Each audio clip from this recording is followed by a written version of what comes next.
วัสดีพี่น้อง FC มื้อนี้ไอ FC ไปเที่ยวป่าพี่น้องเอ้ยได้ยังล่ะโอ้ย ก็แดงกา ได้กับพร้อมพี่น้องเอ้ยมานำกันในบ้านเฮามี5คนมื้อนี้ทีมงานปั้นกำครับลูก เมื่อลอย นี่พันบ่อยพันอาแล้วก็พันแม็กพี่น้องเอ้ยเดินทางนำกัน5คนมื้อนี้ตอนนี้ก็ใกล้สิเพลแล้วพี่น้องเอ้ยกำลังเดินทางปล่อยแล้วบ่กระป๋อมพี่น้องเจ็ดหาเจ็ดสิ ใครอยากได้ติดต่อมาเด้อ เอากระป๋อมไปกินข้าวเที่ยงพี่น้องเอ้ยท่านบ่โอ้ยท่านเดี๋ยวบ่กระป๋อมโอ้ท่านคือทำไมแล้วบ่กอดพูดไปเลยกอดพูดเพิ่มมาเลยกอดไปเลยมันอยู่ตั้งๆนี่แต่หัวคนใส่สอบนึง อ๋อขึ้นเลยแหละบ่ท่านช้ำ ตัวใหญ่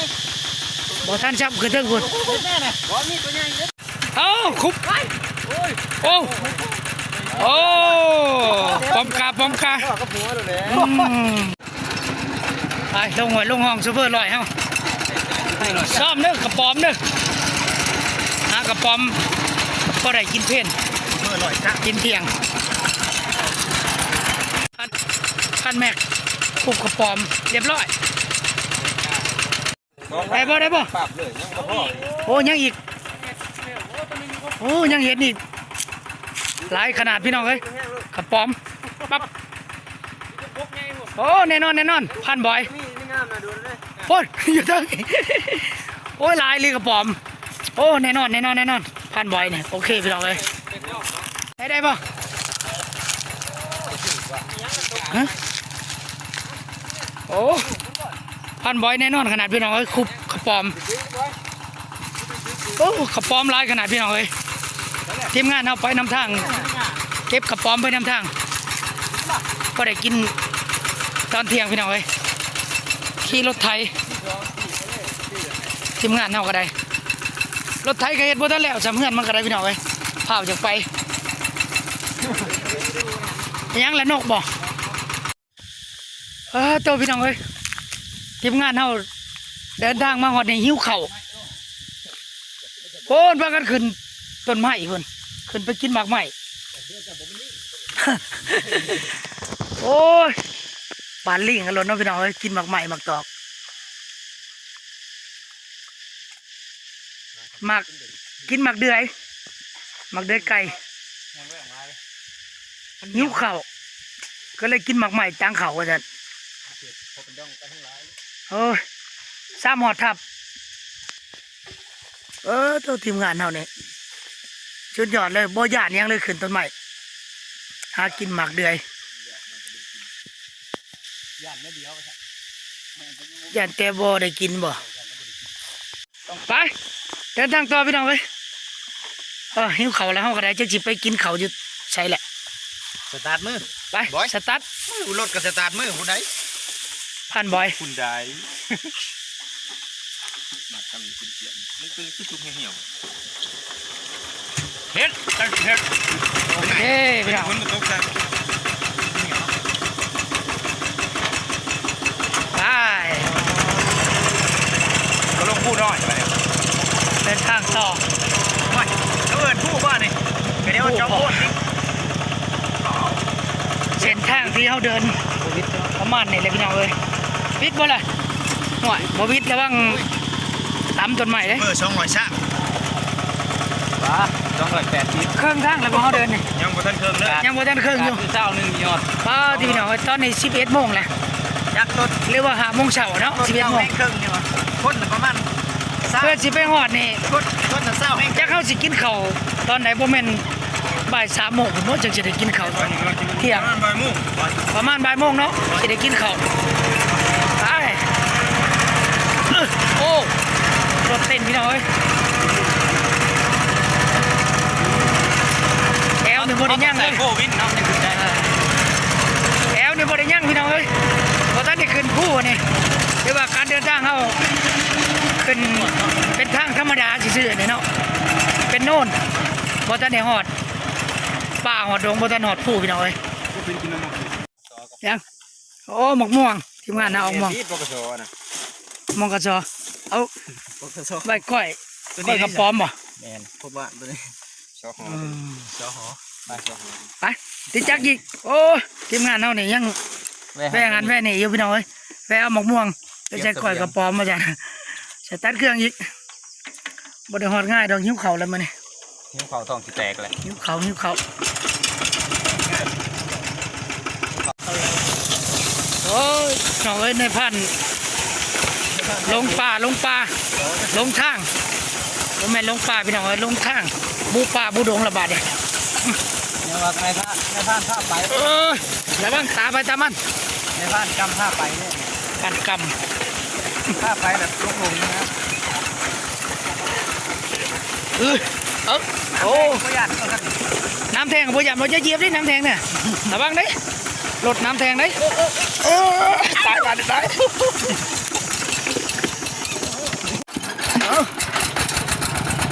แต่จุดเป็นหอมลงเลิกนอนทางเนาะหรือว่าเที่ยวหลายปีสมควรเนี่ย เลิกลุ่มท่า โอ้เอาเลยเอาไปโอ้แง่โอ้ยขวดไปเดี๋ยวปูดออกเลยเอาไปปดไปเลย ตัวกูใหญ่ บ่ได้ซ้ำกำลังว่าสิขวดหูมันนี่ขวดเข้าไปมันปูดออกเลยพี่น้องเอ้ยว้าตัวพี่น้องเอ้ยแถวด่านนี่ต้นขย่อมหลายขนาดแถวนี่แมนเบิร์ดต้นขย่อมนี่มันจะคล้ายๆคือต้น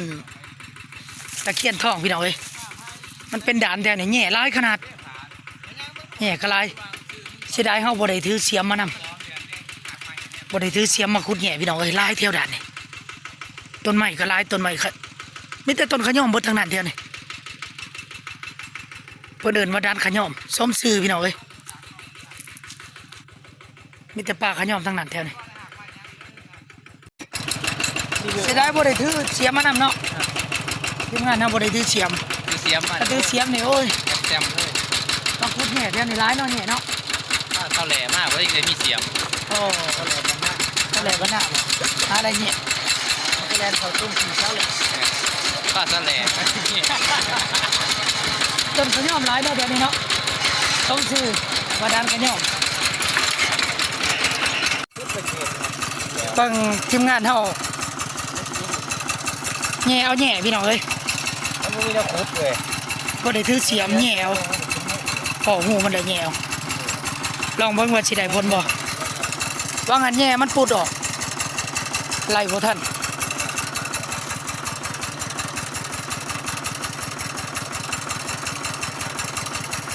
เนี่ยดักมันถึงแปลวสิ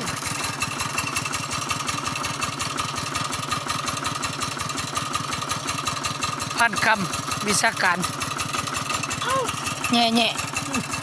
เป็นไงล่ะโอ้ยยันมีดสมอยอยู่ได้ป่ะเฮ้ยโอ้กำลังโอ้ยไม่โอ้ยไปคนใดเดียวกันเนี่ยแง่ไปแง่มาพอแต่ไม่วิชาการพันคำโอ้ย มันตั้งมือ ไปคะแนนนี่ผมบ่ได้กินดอก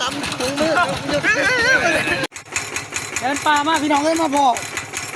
หมักไผ่หมักไม้ธรรมชาติอีกแล้วพี่น้องเอ้ยนี่ทีมงานเอาหมักไผ่พี่น้องบ่ทันชุกบ่เบิ่งดู ไข่ต้นชุก โอ้บ่ทันชุก เอาไป กิน มา เบิ่ง ช ดู วม กินเบิ่งดูสมบ่ถ้ามันชุกนี่ ห มั วาน น สิเป็นสีเหลืองได้นะเนาะ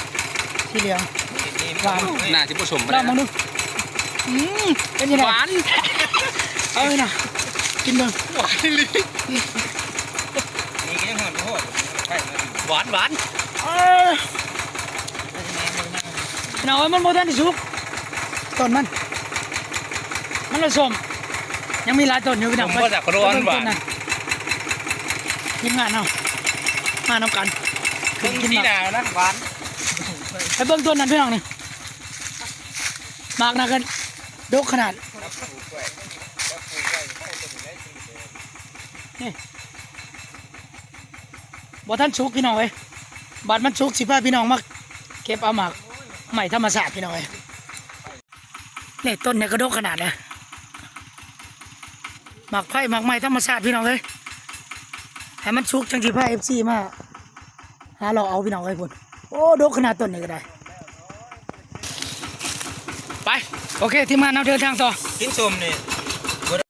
บ่ทันได้ฮอด ว่าแต่หัวเลย ถ้าฉันพี่น้องอยากกินข้าวเลยทีมงานเราจอดกินข้าวก่อนยังไกลเติบบ่จากนี่ไปหา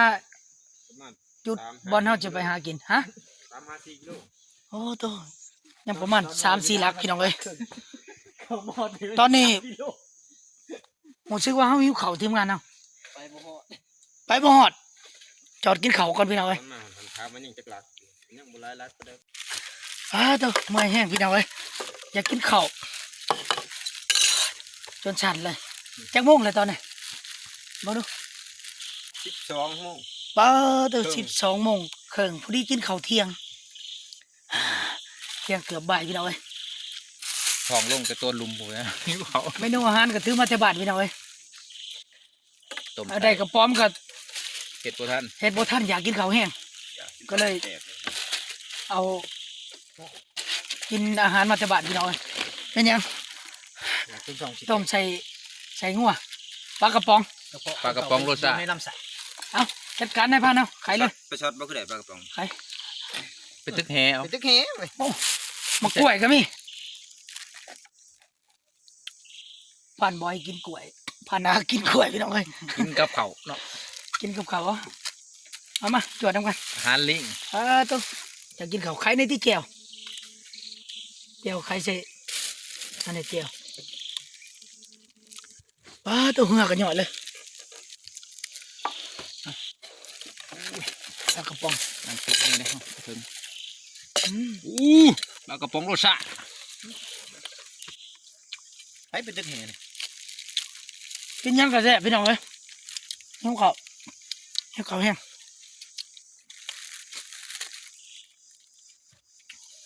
ได้กระป๋อมกับเฮ็ดกินน้ำมันท่านอยากแห้ง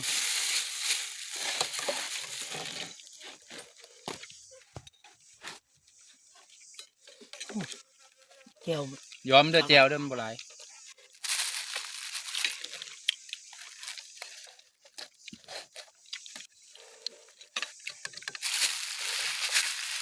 จะบอยบ่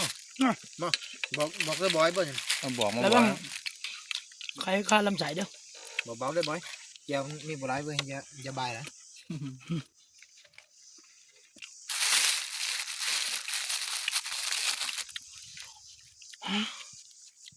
มาดงที่สั่งเป็นแมงชูซี่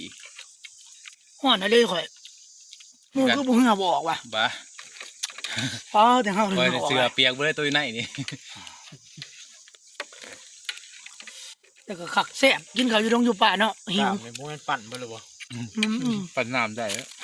นั่น หมดแล้วว่าแขนนี่บ่แม่นปั่นบ่เลยบ่ว่า ครึ่งรถบ่ กินปลากระป๋องก็แซ่บเนาะ อันนี้เงินบ่เสียเป็นปลากระป๋อง บ่ได้ถือมาบ่น่ะผักบัว มาดูผักบัว บัวตกเนาะ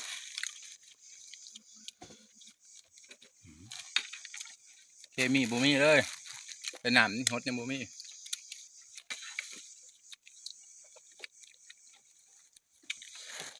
บอกเลยหิวข้าวแห้ง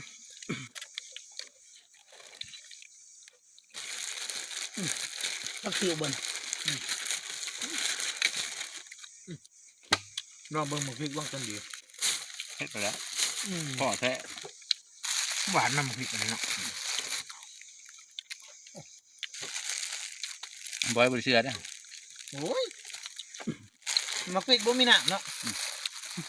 มี เพราะว่ามันมีน้ำเฮ็ดได้บ่อยบ่มีน้ำมันบ่เฮ็ด เด้อพี่น้องมาเด้อมาเด้อ นั่งสูงขนาดนั้นกัน บ่มีหมองนั่งบ่มีหมองเขา เราจะได้ก็สิบ่เชื่อเด้อคนเอาพริกเบิ่งคนน้ำกินบ่เผ็ด หิวข้าวท้องสิแตกเลยเด้อนี่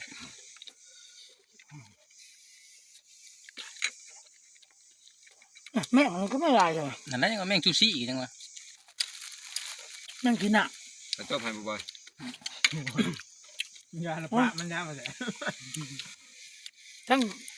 เกษทั้งฟังไทยมีคือกันนี่บ่พี่น้องไอ้แม่งอันนี้ แม่งขี้หนักเนี่ยซ้อมหูตอมตาเวลาเขาดงเขาป่าเนี่ย ขันภาษาบานๆเฮาเอิ้นแมงจูซี่เนาะ แม่งซูซี่มันตอมซูซี่ ปัดบ่มีออก เขาหูกระตาด้วยแห้งไรแห้งเขา เข้าใจ มีแต่วิธีกำจัดผู้ใดมีแต่มือตาของพวกเพิ่นเขาแล้วก็รับตาไปเลยให้เพิ่นตายอยู่หั่นตาแดงพร้อมเลย กินเขาวแล้วก็ถือว่า เดินทางต่อนี่แต่หาดัก วิชาการในป่านำหากิน เห็นแล้ว เป็นสีนี่คือมันแล้ว โอ้เสียงปืนอยู่ข่ายพูน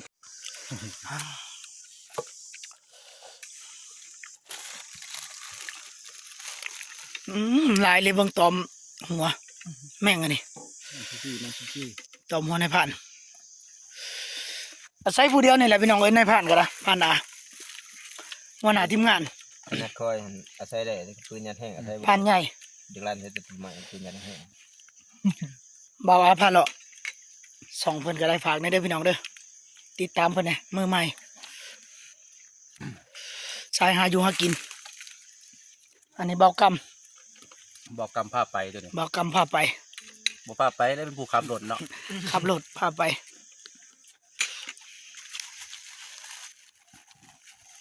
คนนั้นบ่าวบอยใช้จวดมานำกัน หาคน มันจวดโลด จวดรถ เรื่องใส่เรียกหาได้ อันนี้บ่าวแม็ก หากิน สายกิน สายญาติงัวดังหน่อย บ่าวแม็กอันนี้พี่น้องบ่แม่นได้บ่าวจิมมี่จังมายันพี่น้องเขาใจะผิดว่าบ่าวจิมมี่บ่แม่นเด้อ นาท่ายก็มีแต่ คล้ายกันกับจิมมี่สิทธิพลแต่ว่าคนละคนแหน่พานาคือยิ้มไว้แท้ กินกระโดนอะไรมันอิ่มแล้ว ถ้ากินข้าวทั้งแม่งขี้หน้ากระต้อมพ่อแม่งขี้หน้าแม่งซูซี่บ่บอกกันว่าโอ้ แมง ย จูซี่อันนี้ฮะ เข้าตากับปะน่ะ ถ้าเอิ้นแม่งอ่ะมันบ่ปานนั้นมันได้แมงจู ต้ ซี่ อมมันโอ้ยขึ้นข้าวเลยตอนละมาน้ำแม่งอันนี้เนาะ แต่มันม่วนนะถ้ากินทั้งตัวกุ้ง แซ่บก็บ่แซ่บ ว่าแม่นม่วน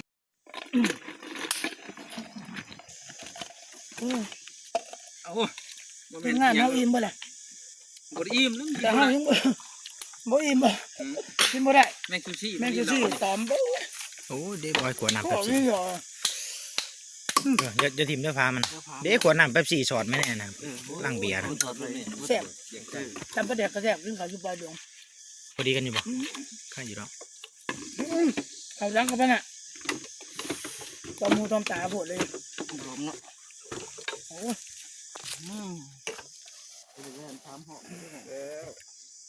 ไม่เอาเขาพ่อเหื่อ บ่ได้โดนไว้ครับ โดนว่าจะต้องตัดมันเขาโดน เสียงไก่ ไม่กัน หมูกับต้อมคือกันหมดเลยนะหมูกับต้อมนะฮะแน่มึงด้วยเนี่ยแน่มึงด้วย ทุบใกล้ๆนู่นเลย แต่มันตอมหนาตอมตาเนี่ย แมงจูซี่ยัง บ้าเดี๋ยวโหดไอ้นี่รอพี่น้องเลยพุ่น